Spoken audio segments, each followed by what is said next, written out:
All right, Connor, let's talk about something that's going to surprise a lot of people in 2026, something I believe employees have no idea that's coming at all. We're already getting a lot of questions from clients on this topic, so let's dig in. Yeah, totally agree.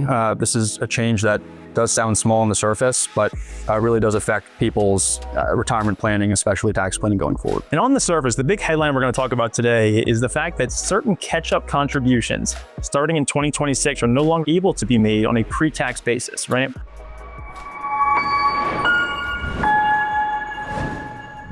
Absolutely. This really stems from the Secure 2.0 Act that was passed back in 2022.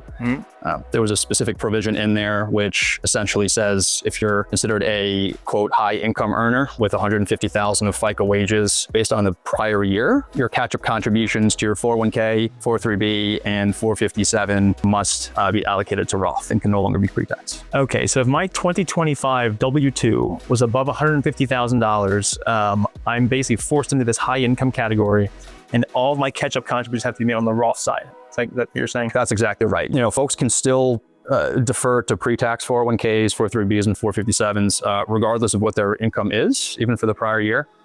This really does boil down to the catch-up contributions. Only, okay. Must be Roth if you're over that specific income threshold. I think a lot of times when individuals hear Roth, they often will think either good or bad, they have some sort of opinion on it.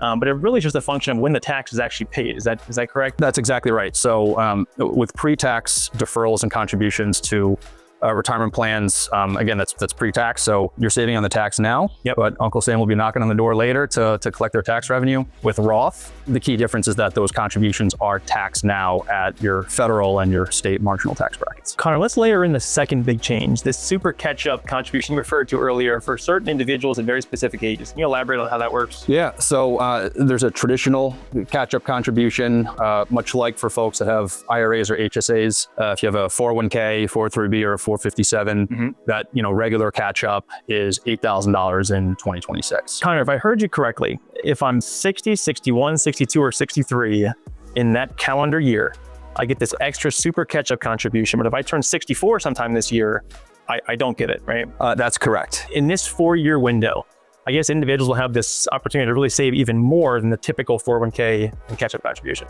Absolutely.